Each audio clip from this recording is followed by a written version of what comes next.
Hey guys, it's Jamie with the Summer Rain channel. Today we're making the simplest lotion that you are ever going to make, and I formulated it for that reason, to help you. So when I first started out, I started out with like this advanced recipe. No bueno. It was such a mess. I could not make the lotion like to save my life. And it wasn't until I scaled way back and I went to a beginner recipe that I finally figured it out and I understood, oh, this is where I went wrong. From my beginner base recipe, I added one ingredient at a time, and I seriously recommend that you do the same. So when you add one ingredient at a time, you can really understand what that ingredient does in your lotion. Does it make it thinner? Does it make it thicker? Is the lotion heavier? Is the lotion lighter? How does it feel on your skin? Is it silky when you're done? Is it kind of greasy? What has changed? And that's kind of the fun part, right? Because we all have different skincare needs. So really take this basic formula and make it your own. Ooh, before I forget, it is down in the description box below. And with that, let's just learn how to make lotion. Here's all the ingredients that we're going to use to make our lotion. This is literally the most basic lotion that you can make. And I did that on purpose because I want you to understand the concept behind lotion making and how you can customize it to suit your needs. So really we have three phases. We have our water phase, our oil phase, and then our cool down phase. So in this recipe, my water phase is literally just distilled water. But let's say you wanted to change it up a bit and you wanted to add a hydrosol. So I'm using 78.5% distilled water. Let's say we wanted to do 10% hydrosol. We would do 68.5% water, 10% of a hydrosol to bring our total water phase back up to the 78.5%. Next, we have our oil phase. So this is kind of a fun spot where you can make a lot of changes to your lotion recipe. So I'm only using avocado oil, but you can literally use any oil that you'd like. Some things that you might want to keep in mind when choosing your oil is, what is the shelf life, right? I wouldn't want to use an oil that has, say, a 3 or a 6 month shelf life, because normally it takes me about that long to use the lotion. So I look for something kind of with a longer shelf life. Also, this is where your butters are going to come into play. So say I wanted to add cocoa butter to this recipe, I would add it to the oil phase. Now with butters, the softer butters aren't going to be as thickening as your brittle butters. So cocoa butter, if you use that, you might take a little bit of the stearic acid away because it is such a brittle butter and it's really going to thicken your lotion up. Next, we have emulsifying wax NF, and this is what actually creates the lotion. It is the most important ingredient out of all of the ingredients. It's what allows the water and oil to be held together in an emulsion.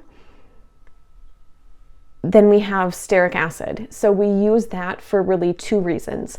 Number one is it helps the emulsifying wax. It's a co-emulsifier. So we really need a strong emulsion in a lotion, because once it starts to separate, you really can't use it anymore. So this is going to help prevent your water and oil from separating. It's also used to help thicken up your lotion. So as I mentioned earlier, if you were to add some cocoa butter in, you might take away a little bit of the stearic acid because you don't need it to be super crazy thick. And then in our last phase, we have our cool down ingredients. And this is where all of your heat sensitive stuff's going to go. So I have my fragrance oil, and I'm using oatmeal milk and honey, which smells amazing.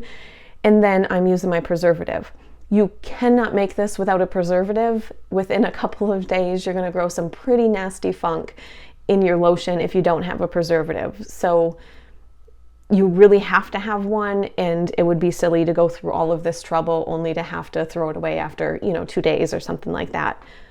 Without further ado, let's go ahead and make our lotion.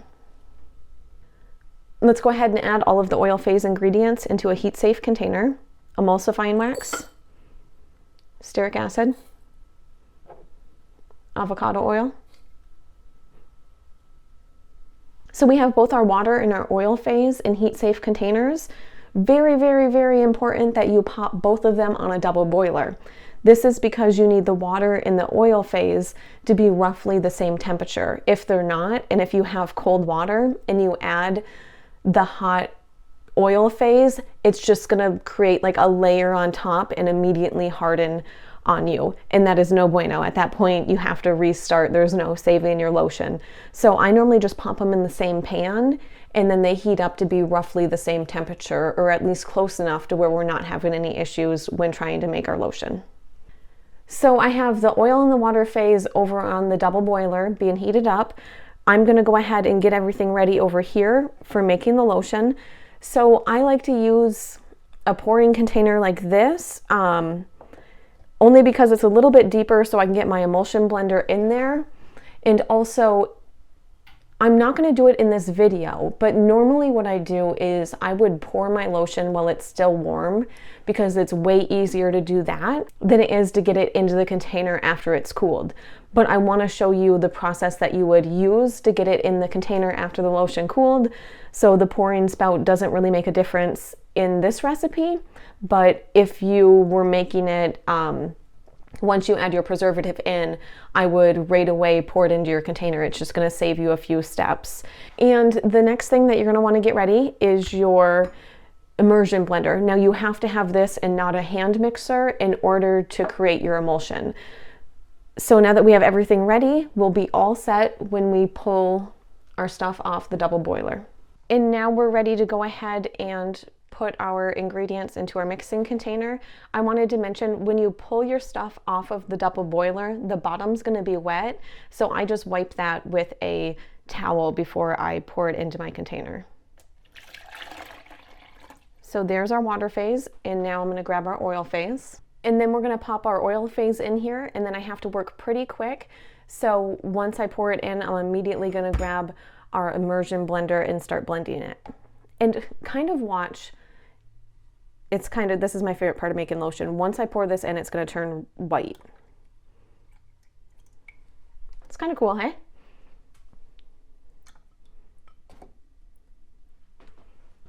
And then quickly, let's get this mixed.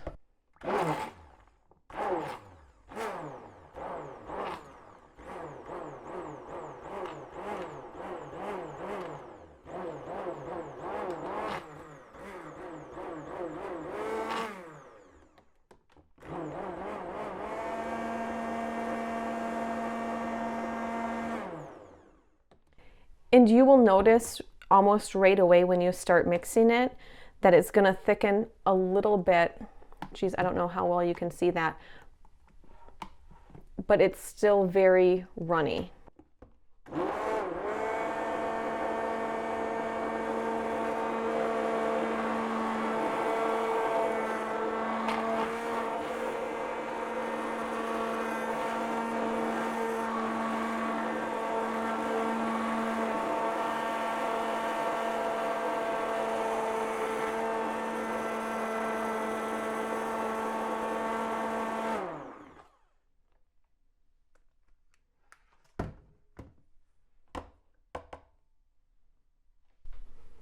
Now I kind of want to show you, I was trying to show you with immersion blender, but it was pretty difficult. See, this is thicker, but it's still quite runny. So this is going to thicken up a lot more as it cools down. Now this is going to cool down fairly quickly, so I'm going to go ahead and mix it up and see if we're below 120 degrees. For the preservative, you have to be 120 degrees or below. And I'm already at 113. So let's go ahead, add our fragrance oil. And I'm just going to mix that in there a bit, and I will be mixing with the immersion blender once I get the preservative in. So for the preservative, I'm just going to pop this on here and weigh it out.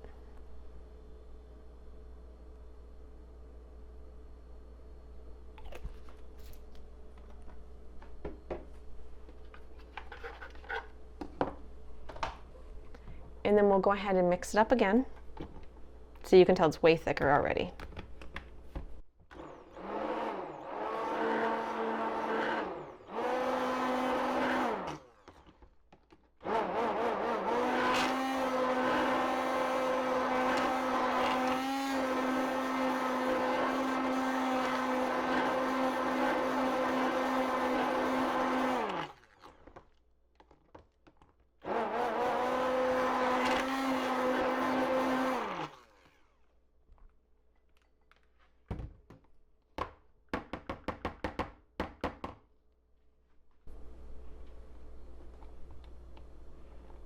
So this is already way thicker, but it's not quite lotion consistency.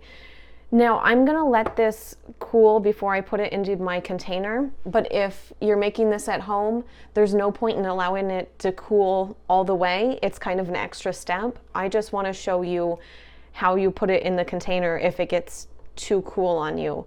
So at this point, as you can see, it's still pretty runny, so you should be able just to pour it directly into your container.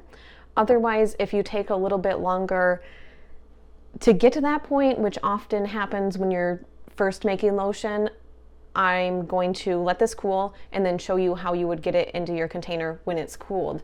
I also do this when I'm testing a new lotion. So if I really want to see what the consistency is like, before I put it in a container, I let it cool. That way I can test it, see if there's anything I'd like to change, all of that jazz. So I'll let this cool and then I'll be back.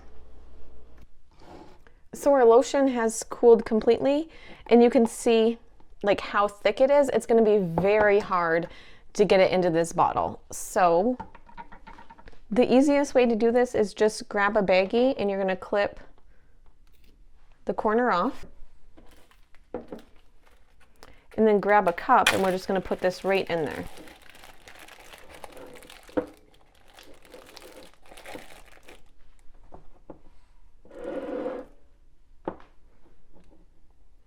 So I'm working on a different spot on my counter and it has everything all messed up as to where to place stuff.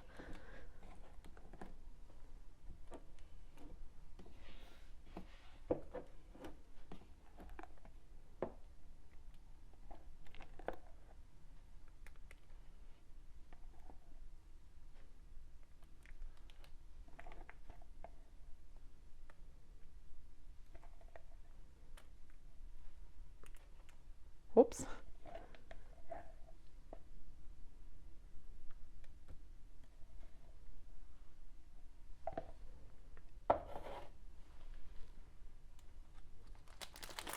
And what we'll do is we'll just pull that up. Grab your container.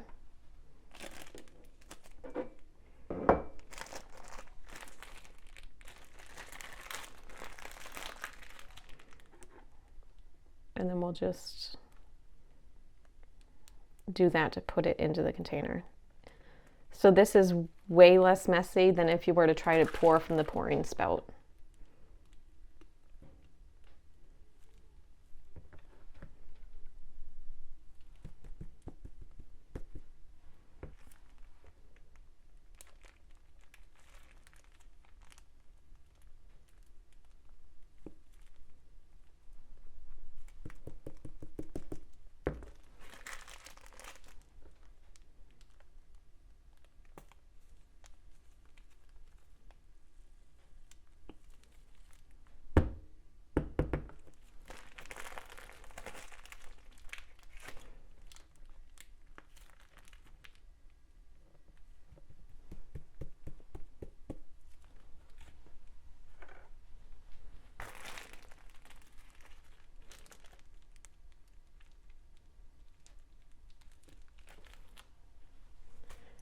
And there is your lotion.